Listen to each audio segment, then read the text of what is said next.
Chairman Smith, ranking members of the subcommittee, ladies and gentlemen, good afternoon. I think my name has been mentioned several times. I'm Robert Hijiro.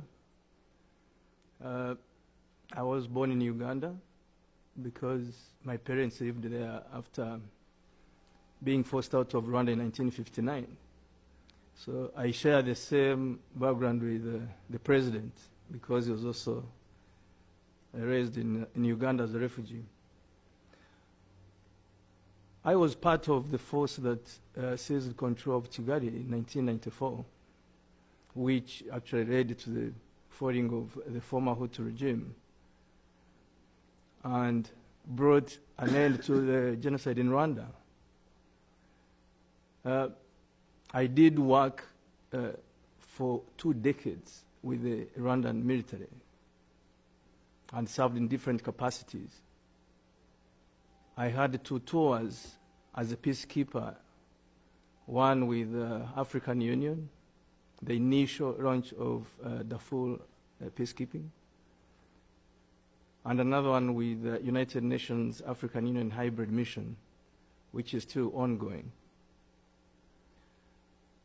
On returning home, that was 2010, I only found that I had been decommissioned and out of job. What that means in Rwanda is that no single investor or businessman is going to work with you because it means you are disfavored from the system. So as my colleague just mentioned, it's a controlled business environment. So I went to Uganda to pursue business opportunities. But not so long, I was summoned back to Rwanda. And I was questioned about my links with the former Army Chief of Staff, General Kayumba Nyamwasa, and former National Intelligence and Security Chief, Colonel Patrick Karegeya. These 2 officers had, of course, fallen out with President Kagame and had fled to South Africa. This happened to me, but even to other many officers. The most recent examples are Generals Tom Byabagamba, who actually spent the whole of his struggle since 90 to recently in 2010, I think 12, looking after Kagame, protecting him. He was a deputy sector commander in Southern Sudan as a peacekeeper. When he got home, he was taken straight to prison. Same happened to General Frank Rusagara, military attaché in the United Kingdom. After his services, straight to prison. David Kawiye served for a long time, straight to prison. And many, many, many others. The military we are talking about today is no longer there.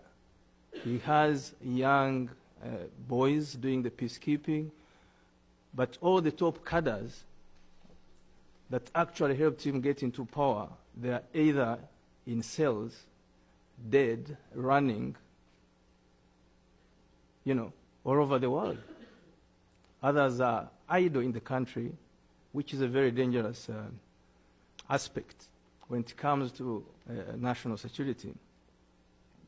Well, after my interrogation, I was suspicious. I knew that something is wrong, and they want to use me for a dirty job, as usual. Having served 20 years, I knew exactly why they summoned me, and I was met by the military leadership. It was not long, my former trainees warned me that if I don't leave the country, I would be in danger. So I fled to Senegal, thinking if I go as far as possible, they will forget all about me. But a few months, 2 or 3, somebody is sent by the Director of Military Intelligence, Dan Munyuza,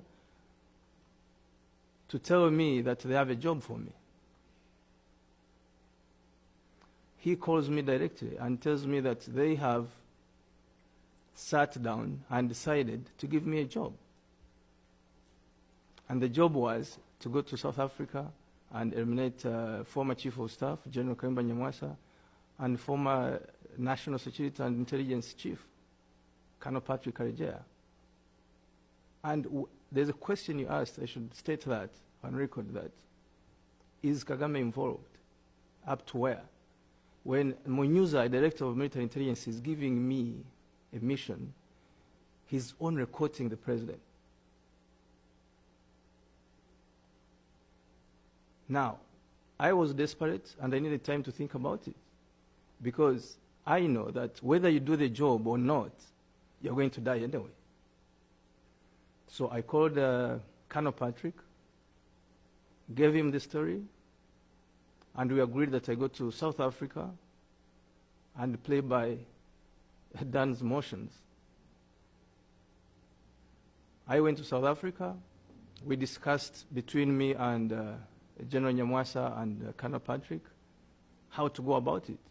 So we agreed that I should gather as much evidence as possible by recording each and every conversation of instructions of this assassination plan, which could be used like we're using it today. So I recorded these conversations for over 7 months. And eventually, I told Munyuza, of course, that I could do the job. And he said he would offer up to $1 million USA for the job.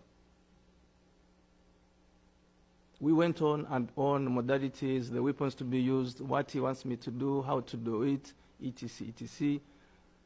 And then eventually couldn't send in the money because we were waiting for the money to come in, which would add on this evidence. But they started, the boss was saying, he tells me, the boss is saying we should wait. Why can't you eliminate them first before you are paid? And I knew something is wrong, and then I had to flee South Africa. I went to Uganda, crossed to Nairobi, and eventually found myself in Belgium, where I live today as a dissident, like others. In Rwanda, like others, I'm a wanted man. Abroad, I'm on the hit list. Like him, like anybody else.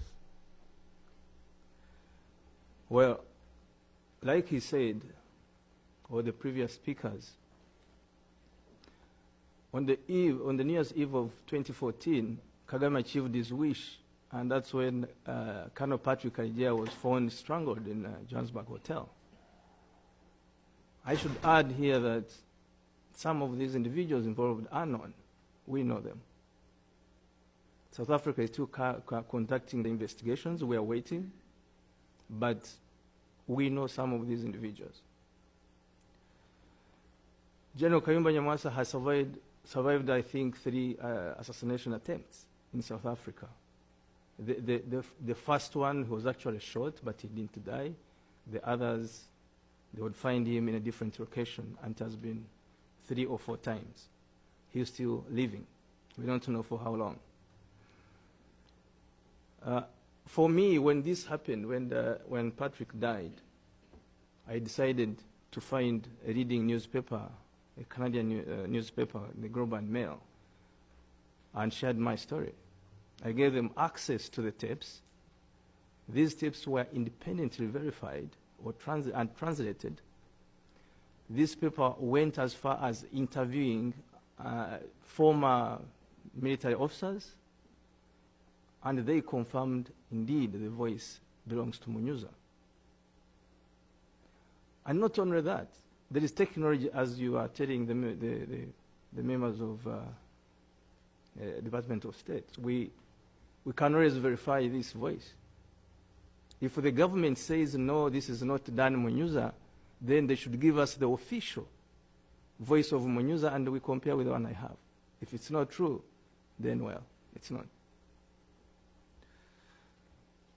I cannot go again over the list of Rwandans who were assassinated abroad and in the country. You have talked about it. He has talked about it. We have submitted a copy of that. It's a long one. But the reality is tragic.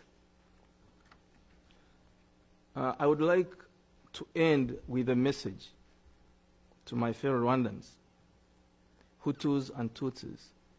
have much to attain for with regard to one another. Like me, many Tutsis support the establishment of truly independent courts that would, follow these crimes committed by President Paul Kagame and his allies.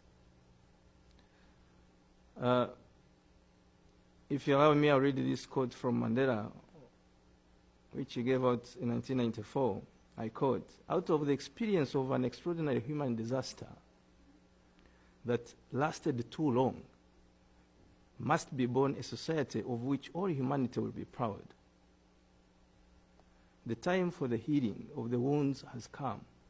The moment to bridge the chasms that divide us has come. The time to build is upon us."